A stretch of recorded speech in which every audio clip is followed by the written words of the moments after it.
Hey guys, what's up? Back with another video. Today we are going to do a review of the Impact Wrestling Hard to Kill 2022 event. This is part of my classic pay-per-view reviews, and this would be my first 2022 Impact Wrestling pay-per-view to review. So let's get this on the way, shall we? First off, we kick off with the Female Knockouts Ultimate X match. This is the first ever Knockouts Ultimate X match. The participants involved were Chelsea Green, Lady Frost, Jordan Grace, Tasha Steelz, Rosemary, and Alicia Edwards in a six-way Ultimate X match. This one I didn't know what to expect going in. It's been a while since I watched it. It's been 2 years since the event happened, so it's been a while since I actually watched the match. So I didn't know what to expect. I knew that no one got seriously injured, but I was kind of, even though I knew that they didn't get injured. I knew that they didn't seriously get injured. I was a little bit on edge when they did go up on the Ultimate X. I think I'll get used to it when they do more than one match. When they do, I know they did one last Saturday at the 2024 Hard to Kill. But when you haven't seen this kind of match before involving women matches, I kind of get a little bit on edge. Like, just make sure that no one gets hurt. Even though I knew that they didn't get hurt. So it was a pretty cool matchup. No, apart from that, I thought it was a really good matchup. Jordan Grace was really impressive in this one. They didn't really do anything too risky, like that unnecessary. They didn't take on any necessary risks. It was down to the only people that went up on the actual structure was the people who were getting close to winning, and then of course Tasha Steelz gets the win. Kind of stealing it from Chelsea Green, so pretty cool stuff right there. And Tasha Steelz gets the title shot. Big thumbs up for this one. It was very solid stuff. And we move on to the next matchup. Just let me read my notes. We had Trey Miguel defending the X Division Championship against Steve Macklin. This was awesome, man. I really enjoyed this matchup. A big fan of both guys. Macklin has come on really impressive since he's come a long way since his Forgotten Sons WWE run. I remember this was like the first match that he had in Impact where it really opened my eyes and was like, holy shit, this guy's actually good. Pretty cool stuff right here. As I said, going back and watching it, it was pretty good. It was pretty solid stuff. Him and Trey had a really good matchup. Macklin, the stipulation was if Macklin lost, he couldn't get another X Division Championship opportunity as long as Trey was champion. So he had a lot of adversity. He kind of came to play, had a lot to prove, and but his aggressiveness wasn't enough to get the X Division Championship, as Trey would retain the X Division Championship in a very decent, solid matchup. Very awesome stuff right there. Next matchup, we had the Ring of Honor World Championship on the line. Yes, you heard me right. The Ring of Honor World Championship. This is a pure rules matchup as the defending champion Jonathan Gresham took on Chris Sabin. This was a match when I read it on paper, I was like, man, I can't wait to relive this one.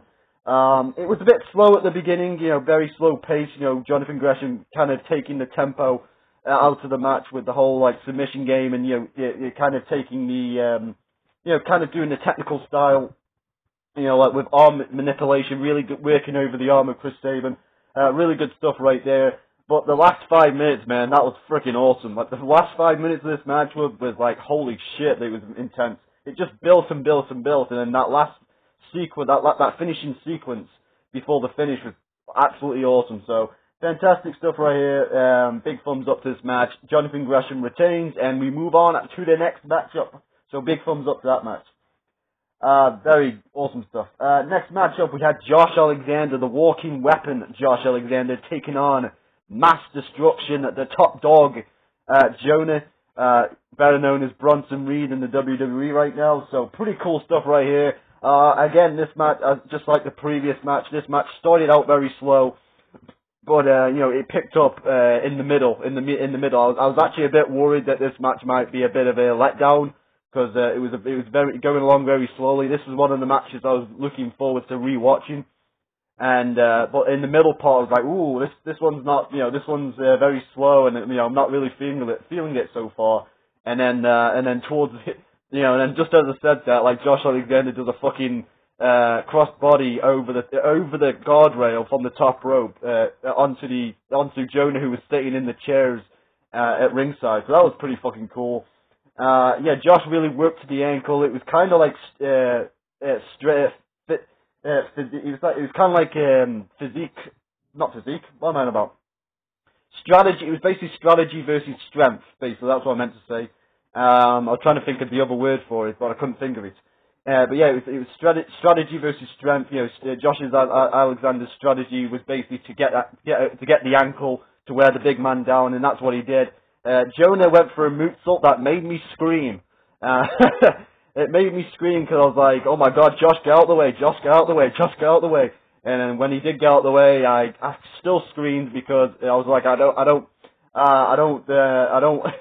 don't see big guys like Jonah or Bronson Reed doing a moonsault. I know he does it every now and then on Raw, but it's still impressive to me to see him do it on someone, you know, someone that size doing a moonsault is crazy. I know Bam Bam Bigelow used to do it back in the 90s, but man, like, holy shit. It was impressive, and then Josh makes him tap out with the ankle lock, and, you know, it's kind of that was kind of building to Josh getting his moments at Rebellion in April for the World Championship. So yeah, pretty cool matchup right there. Next up, we have the Hardcore War. We had a 5-on-5 matchup. We have Team Eddie Edwards representing by Eddie Edwards, Rhino, Heath, Rich Swann, and Willie Mack, taking on the team of Eric Young, Cody Deaner, Joe Doring of Violent by Design, and of course the Good Brothers of Anderson and Gallows in a Hardcore War. This was basically the Lethal Lock. For TNA fans, this was Lethal Lockdown without the cage, and for WWE fans, it was basically War Games without the cage. So it was kind of like that style of match, but without the cage, and you can just bring your own weapons. It was a very awesome match. I called it sadistic fun because it was very sadistic. There was barbed wire. There was at one point Eddie Edwards set his kendo stick on fire and hit Gallows with it. It's not for everybody. I know it's not that for everybody, but I don't give a shit. I'm watching this pay-per-view. I'm doing the review, and for me personally, I fucking love this kind of stuff. Not like too far, you know, when it's necessary. That's what I like about it. Like, when it's necessary, I like it. I don't want to see, like, I'm not a big fan of these, you know, when you get these plate glass matches, and, you know, when, you know, people bring out the plate glass and they put each other through glass, and they cut each other to the point where they almost die, like, you know, in someone's back garden. You know, as people would say, garbage wrestling. But for me personally, this match was fucking awesome. I loved it, and yeah, it was the right kind of hardcore sadistic fun that I like. And anyway, yeah, Team Edwards gets the win, and you know, Heath pinning Carl Anderson, and then after the match, the Honor No More crew of Taven Bennett, Maria, PCO, and Vincent debut in Impact Wrestling. And you know, that we're off to the races with that storyline in 2022. So yeah, pretty fun stuff there. Big thumbs up. I loved it. Good stuff. Let's move on. Next matchup, we had the co-main event. We have the matchup right here at the bottom of the DVD. We got Moose defending the Impact World Championship against Matt Cardona and W. Morrissey. This one exceeded my expectations. When I read this on paper, it's been a while, as I said, it's been a while since I watched this one. It's, you know, over 2 years. So I didn't know what to expect going in. When I saw the match on paper, I was like, you know, I'm not really feeling it, you know, because I still have that reputation of Zack Ryder, you know, Zack Ryder having that reputation. So yeah, you kind of have that mindset of, you like, you know, it's Zack Ryder. It's basically Zack Ryder versus Big Cass against Moose. I'm glad it wasn't the main event because you know, because of the stars involved. But yeah, they had as I said with the Macklin match, they had the point to prove, and I think they proved it. Good stuff right here. You know, he had some great interference from Chelsea Green, who tried to help her husband to win, and she got decked with the powerbomb as Cardona got powerbombed into the, you know, basically buckle bombed into the corner, but Chelsea Green and the referee was in the corner. Moose took a horrific bump from the top rope over, you know, flying outside to the outside through the table, and he hit the table, but most of his body hit the concrete. So that was a pretty sick bump and gnarly bump, but yeah, I'm glad he was okay. But you know, Moose goes on to retain the Impact World Championship and goes on to face Josh Alexander at Rebellion in April. So yeah, that was pretty fun stuff. Big thumbs up there. No disappointment right there. It exceeded my expectations. It was actually better than I expected.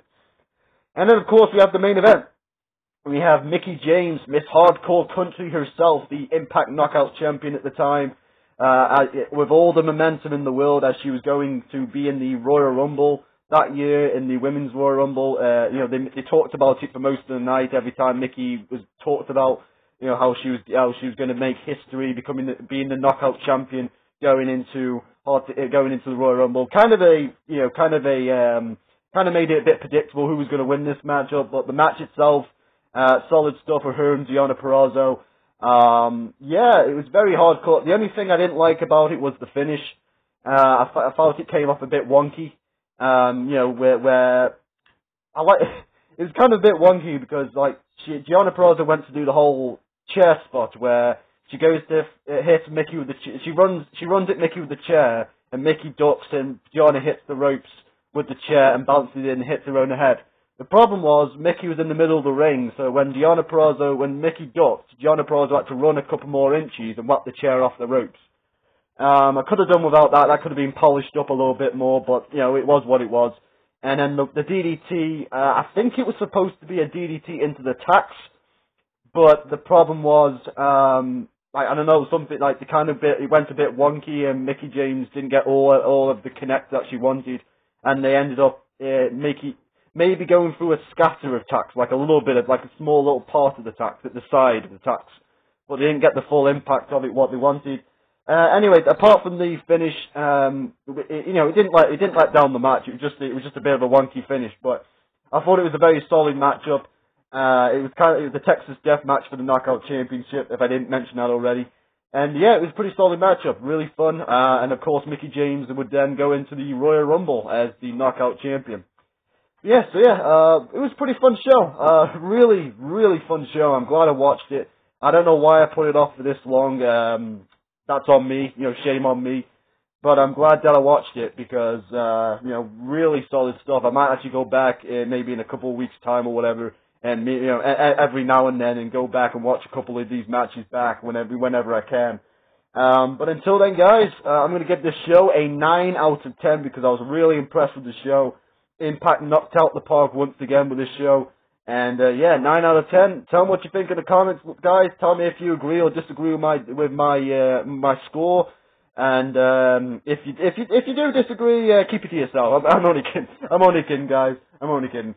Anyway, that's going to be it now, guys. Tell me what you think in the comments. Leave me a like if you deserve it. And I'll see you guys in a bit. And I'm out.